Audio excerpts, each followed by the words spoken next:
Nous en arrivons enfin à la dernière étape de l'automatisation des tests fonctionnels. C'est celle qui va consister à jouer les codes que nous avons produits dans les étapes précédentes avec Protractor sur la machine de test. J'en profite pour vous dire que tout ce que nous avons fait avant, c'est-à-dire les spécifications des codes en langage humain ou bien la génération des codes, n'avait pas besoin de Protractor. Nous avions juste besoin d'une connexion Internet pour atteindre FunkTest, mais les machines sur lesquelles nous avons généré ces codes n'avaient absolument pas besoin de se voir installer Protractor. Protractor n'est nécessaire que sur les machines de test. Alors Protractor, c'est un logiciel édité par Google qui utilise Selenium. Et Selenium, c'est tout simplement un logiciel qui permet de simuler le comportement d'un utilisateur, les clics, les scrolls, etc., sans intervention humaine et automatiquement. Alors, sur le site de Protractor, vous trouverez beaucoup de documentation extrêmement bien faite qui vous expliqueront comment l'installer, comment le lancer, et même comment écrire bien sûr les tests, mais ça ne nous intéresse pas beaucoup puisque c'est FunkTest qui nous a produit les codes. Et ça vous expliquera aussi comment le configurer. Je renvoie donc les spécialistes des tests à ce site sur Protractor où ils auront toute l'information nécessaire à effectuer les tâches qui leur sont demandées. J'en profite aussi pour vous dire que il y a une grande communauté Protractor sur Internet et c'est un des intérêts de Protractor. Vous trouverez beaucoup d'informations si jamais vous rencontrez des problèmes pour faire tourner Protractor. Vous trouverez énormément d'informations sur Internet. C'est un des avantages de Protractor. Alors passons à la partie réjouissante. C'est celle qui va consister à faire tourner les codes que nous avons générés dans les étapes précédentes. Alors avant de commencer, je voudrais quand même vous montrer le fichier de configuration de Protractor. Quand vous ferez tourner donc Protractor, vous devrez lui désigner un fichier de configuration. Alors en voici un. Peu ou prou ça ressemblera à ça. Et il y a deux éléments très importants là-dedans. C'est la ligne spec qui tout simplement désigne les fichiers que nous devons faire tourner, et on reconnaît ici en fait le fichier de code de test qui a été généré par le spécialiste HTML. Et puis une autre ligne intéressante, c'est celle qui désigne le navigateur que Protractor devra déclencher et dans lequel il devra faire tourner ses tests. Alors ici, pour commencer, je n'ai mis que Chrome, et vous verrez plus tard que nous allons aussi tester sur Firefox. Et en fait, nous le ferons simultanément. Alors, comment faire? C'est très très simple. Je suis donc sur la machine de test. J'ai retiré ma casquette d'astrophysicien spécialiste de Jupyter, ainsi que ma casquette de spécialiste HTML. Et j'ai coiffé celle d'ingénieur de test.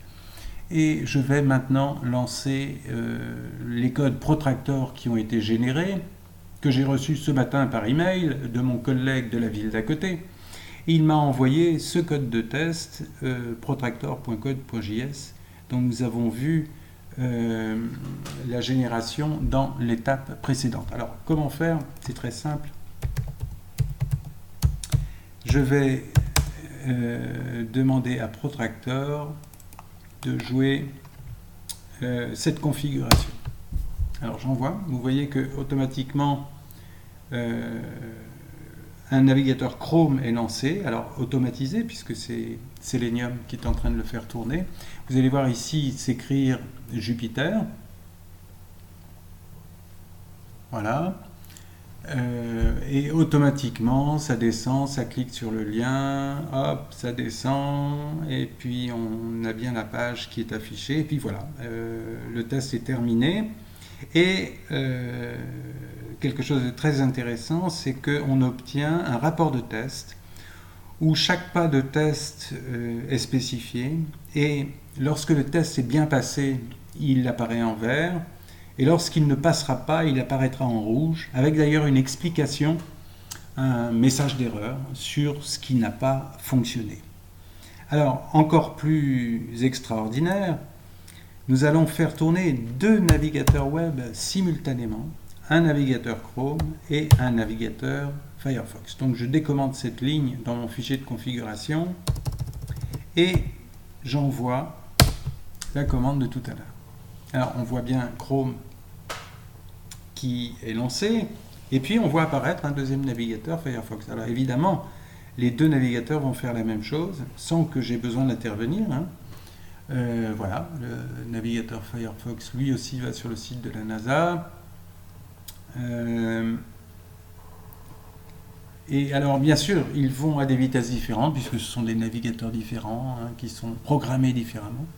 Donc il y a des comportements qui sont différents, mais ce qui m'importe, c'est que les 2 puissent passer et ne tombent pas en échec. Alors voilà, ils en arrivent au même point tous les 2. Lequel va finir le premier? Ah, c'est Chrome qui finit le premier et ensuite Firefox. Parfait. Vous verrez que dans la pratique, ça pourrait être l'inverse. Ça dépend vraiment de plein d'éléments. Et une fois encore, j'obtiens un rapport de test, mais cette fois-ci, j'obtiens un double rapport de test, chacun correspondant à un de mes navigateurs. Et je vois que les 2 sont sans échec. Et donc, mes tests sont bien passés. Alors, voilà. Maintenant, je n'ai plus qu'à insérer cette ligne de commande qui m'a permis de lancer ces tests dans un logiciel comme Jenkins ou bien dans un crontab ou dans un autre logiciel exotique de façon à automatiser et à demander à la machine de les lancer par exemple tous les lundis après-midi à 14h et donc en automatique les machines de test joueront ces codes de test. Je vous rappelle une fois de plus, parce que c'est très important, que FunkTest en lui-même n'a absolument pas besoin de Protractor pour fonctionner. Tout ce que nous avons fait avant d'arriver sur la machine de test, c'est-à-dire toutes ces spécifications, la génération du code, etc., n'a absolument pas besoin de Protractor. Seules les machines de test ont besoin de Protractor. Voilà, j'en ai fini pour ce tutoriel sur l'automatisation des tests fonctionnels. J'espère qu'il vous sera utile et que vous adopterez FunkTest très bientôt. Je vous remercie pour votre attention.